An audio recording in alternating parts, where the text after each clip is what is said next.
Welcome everybody, today we're going to be breaking down patch 2.03 titled The Future's End. However, the patch preview for the content including the skins and the new champion Atlas has been delayed until tomorrow as they wanted a dev talk just about two things, and that's the hunt, the bug fixes, and the balance, just the way the game is. And the technical director and now producer for Paladins made a statement on Reddit yesterday, which I'm also going to talk about quickly. I think this is very important as a lot of people have been quite unhappy with the state of the game recently for Paladins, especially with how buggy it can be. And actually, if you could read their Reddit post, which will be in the description below, it's actually quite honest and open in the fact that the last patch wasn't something that they were very proud of. I think I'll actually read it out just because it's rather interesting. So it says, "Hello all, I wanted to take a moment to formally introduce myself. My name is Dale Flowers and I took over as the technical director of Paladins a couple of weeks ago before being promoted to studio head / executive producer yesterday." So this is actually interesting because it shows that they are that committed to the bug fixes that they have taken this technical director and made them the executive producer, because that's where their focus is going to lie. So anyway, carrying on, some of you may have seen me appear out of the blue the past week and throw around promises that many are rightfully skeptical of. Up until a year ago I was the lead programmer of Paladins, but Open Beta 64 broke my spirit and I moved to another position in the company. Well, now I'm back to make sure we actually live up to what we've been talking about for the past several months. Fix the bugs and improve the overall quality of the game. And then he's got quotation marks, like sort of giving like a hypothetical response to this. Yeah, we've heard this all before. It's now a meme. So how is this any different than any other time we've been promised things that would improve? So basically that's the end of the quote. Upper management is now fully on board with the idea and we've removed all features from the schedule after this major next release. That's this current patch that will be shown with the Future's End event. This finally gives our technical staff time to fix the plethora of bugs where they haven't truly had significant time in the first 3 releases this year. We're also further adjusting the schedule to ensure we don't ship another patch as bad as the End Times patch, while making sure we can also make good on improving the quality of the content, both old and new. So then he does another quote, "Fine, but who are you? What good are you to us? You just sound like another fall guy for the project." So he's back to himself again. "Let me be clear that I have not been told by anyone to post here. I decided to do this of my own accord to start getting feedback on what the biggest issues are. So coming out of this, if you do have any, then check it out. Again, the link is in the description below. I've been away from the game for a year and I want to hear what the biggest wins would be in the community's eyes. My name is attached to this game and I want to get it in a state where I can be proud of it." So there's another quotation here. "These are all words, we need action." And then back to himself again. "Yes, I understand, but please know that it's going to take some time to swing this game around. I'm looking to have big improvements in the live product in the May patch at the latest. I know that's a long time from now, but I've got to change the direction of the team, give them time to find and fix issues, and then it takes a few weeks before those changes are released to the live environment. Full testing and certification, please bear with me." And a lot of people were saying basically that hi-rez should completely stop pretty much whatever they're doing and shift all development into the bug fixes. And this is pretty much what they've done as much as they can, because you still have to realize that the business still has to tick across. They still have to make money from the skins and the battle passes. So that will continue, but things like the new events and everything that goes around that and the development that will go around that sort of thing with UI elements, like with this new End Times, I guess there's this whole new event element and UI and stuff, that will be paused. Take it as you will, but this is pretty much what people have been asking for them to pretty much shift all their focus to it. So one of the things that they are currently working on, that's one of the big things that has been crashing people, is a match lobby rewrite. So this is where the match selection is dropping players and crashing them either on selection of a champion or on the loading screen going into the section of the champion or out of the champion selection, or even sometimes picking the wrong champion or not picking a champion at all and getting a random champion. And this is because they've said that the code has existed for the entire life of Paladins, so it's very old, and even when it wasn't Paladins as a game. So what they're going to do is bring a completely clean slate and a new match lobby soon, and it's one of the biggest things they're currently working on. And that is so important because of champions crashing, then matches ending up with bots, and also the false ranked TP losses. So I think this is going to make a lot of people happy. Anyway, let's move on to the fixes that are coming with both hotfixes and also patch 2.03 as we're breaking down this patch. So one of the things that they have got hotfixes for now is fixed a loading profile crash. When people were starting the game, it would throw people out.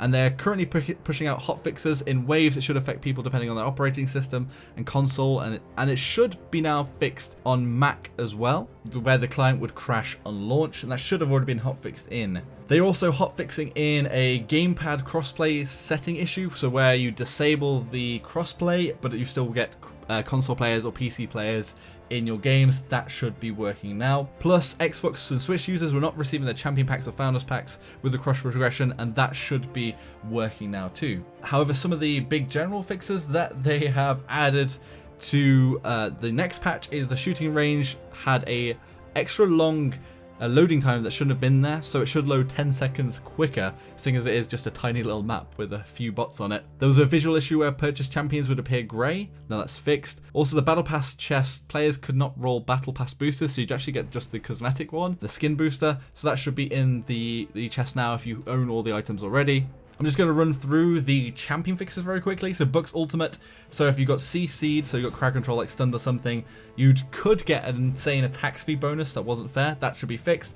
Drogo's booster got locked out if you tabbed into menus whilst boosting, so if you checked items or loadouts you'd have issues. I actually got this a lot on streams and had no idea what it was. You'd actually just lock you into your booster and get rid of it completely, so you'd start out without any booster, and that makes a lot of sense because I'm always checking items, always checking people's builds, and checking how much core try somebody has or something like that, so that's a good fix. Imani, so the Frostbomb will be affected by Chronos properly now, and both main attacks will be properly affected by Havens. This was an issue, and we'll probably nerf Imani a little bit as she has kind of pure damage at the moment. Although buffing her with a Frostbomb as Chronos will actually be rather helpful. Pip has had a false fire issue with the potion being fixed. So this is where you would get locked into throwing a potion and you keep throwing the potion and nothing would go off. There was a load of dead potions that did nothing, so that one's fixed. Nice. Lex Renegade Pistols left the default texture squares when they left a bullet hole, so that is fixed as well. So they were just like a checkerboard pattern. Also, Terminus has had more fixes to the issue where you'd be locked out of abilities, so once you've Calamity Blasted, you couldn't Calamity Blast or Slam, it would sort of drag you back in time as if you were being dragged back. So that is nice. Those are all the champion fixes, and they actually just said on the patch review that they'd still be fixing as the patch is being pushed out, seeing as there is still time before the release with the public test server, and there'll be hot fixes between now and then too. So let's fingers crossed if they are pushing all the development time towards this. Hopefully all the end times cosmetic stuff is all done, so we might get some more fixes very quickly. Also with this patch, they fixed a lot of collision issues. So Bright Marsh, the floor could gobble up projectiles, eating them and making them disappear. Now fixed. Didn't actually know about that one. Dragon Arena, so some players got thrown out of the map. That should be fixed. Fish Market, people could blink or teleport through a dead zone and die. Ice Mines, this was actually rather funny. So Imani's dragon was able to squeeze through the closed gates. Now that is fixed. Jagger Falls, so there were cliff issues where you could clip into the cliffs. Magistrate's Archives, collision issues where you could get stuck on the pillars and walls. Now fixed. Marauder's Port, so stopping players being able to go outside of the map, under the map, and attack players. Also on the new map, there's a rock that would allow players to hover above it and look weird. They fixed that. And finally, Warder's Gate, so stop people from getting on top of trees and pillars. All good stuff, and honestly, it's great to hear that they're putting so much time and effort and resources into bug fixing now. Anyway, let's jump into the balance section. And first, before that, they've come out with a new way of doing ranked. So whenever they soft reset in between the so not when a new season begins, but when there's new splits, qualifiers for ranked will be 5 games instead of 10. Hallelujah. Those were extremely painful games, although with the soft reset, you still will have some of your rank being reflected. So it won't be like this season's where you were completely starting from afresh and you could have got anything in your rank games. So maybe a little bit less hair tearing. They've also talked about the new rank rewards, including a Grok mug avatar and a few other things. Anyway, let's move into the champion balance. And there's some big ones here as well that a lot of people wanted to see changed. So first of all, Dredge has had has had his Heave Away card. This is the Scuttle reload speed card. It's been completely reworked, so now that reload speed is gone, and now broadside hits reduce a harpoon cooldown by 0.2 seconds at each level. That's actually a rather interesting card. I still don't like broadside very much. It's just too spammy. It's just too spammy. You can do too much area denial with these broadsides, and it's not necessarily that it's overpowered, because it doesn't have any cauterizer, it doesn't have any wrecker. It's frustrating to play against and shuts off too much of the map. And honestly, I still would like to see a rework of Dredge. But the broadside hits reducing the harpoon cooldown might actually make the harpoon build, where you could lay the harpoon mines, actually viable if you're getting them up more often.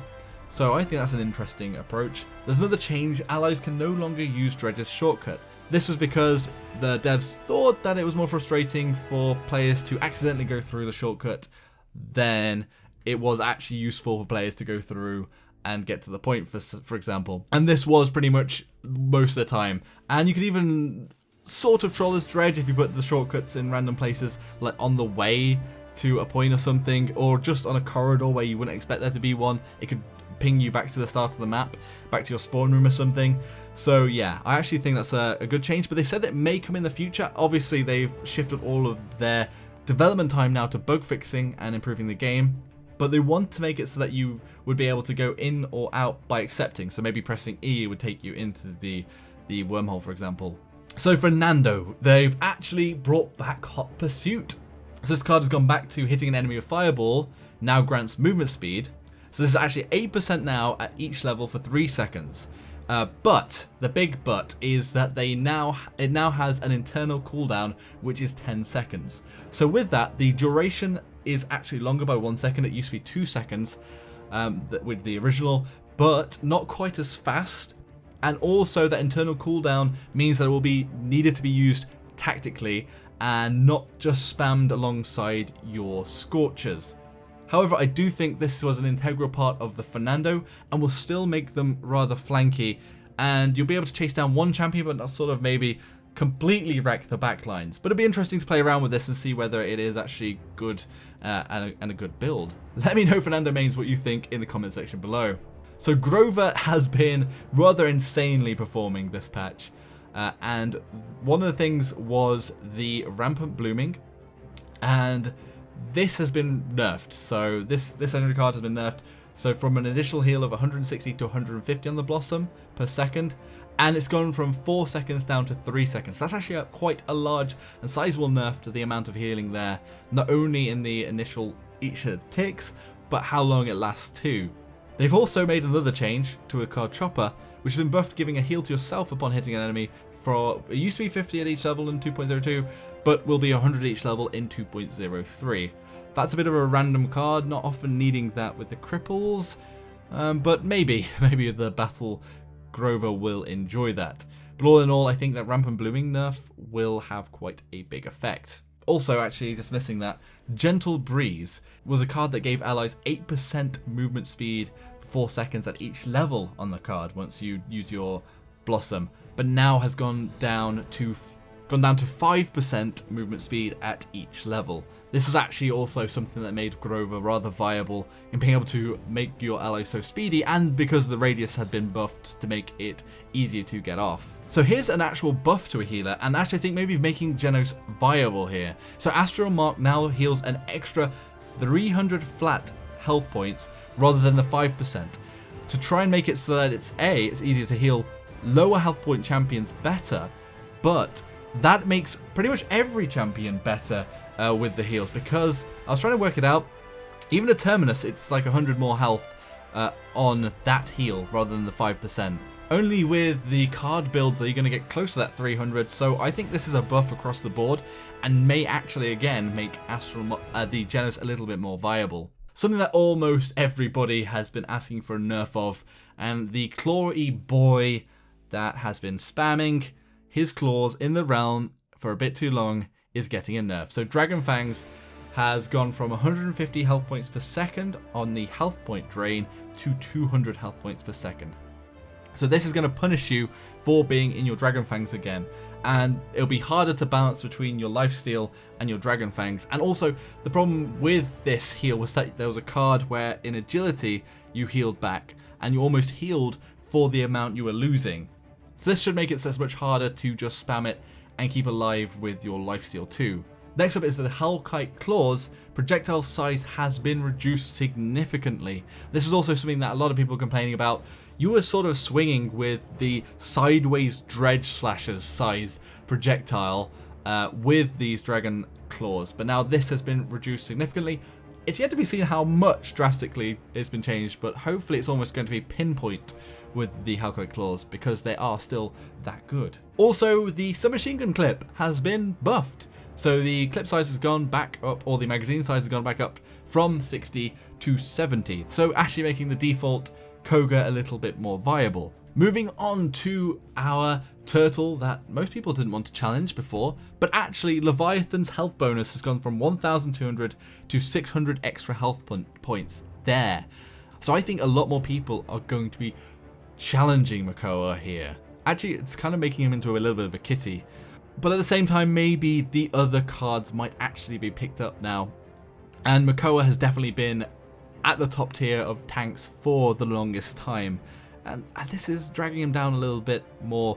And also with the CC cards being removed from his loadout, we'll just have to see where he lands in the meta. I still think he's going to be strong because the Huck is just such a big thing. Finally, Moji has got a rework. And they won't be a support. They've said that they've taken away the development time they were going to put into making Moji a support rather than a flank champion, and instead rework the way that the champion works to less spammy and more rewarding on big stacks of the damage. So the actual spit damage, this is sort of your lizard vomit from your little dragony lizardy thing underneath you, your pet, has gone from 250 damage to 100 damage at each of the ticks. Plus, the detonated magic marks will only deal bonus damage at 8, 9, and 10 stacks. However, they've made it so that they've increased it at the maximum stacks from 775 damage to 1,000 damage at the maximum stacks. Plus, they made it so that the spray will fire 20% faster.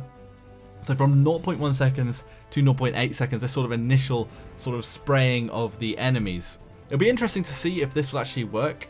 And whether the net of losing the damage from your spit will actually come out in the stack detonation, but it will be interesting to play around with that too. Anyway, that was pretty much the patch in balance and bug fixes, and also just talking a little bit about their new intentions with the hunt and also with the changes of staff too with the Paladins executive producer. Plus worth mentioning is that the hi-rez overall CEO and president has changed to hi-rez Stu. So I think a lot of things have shifted across the board within the company, and honestly everything looks rather positive at the moment.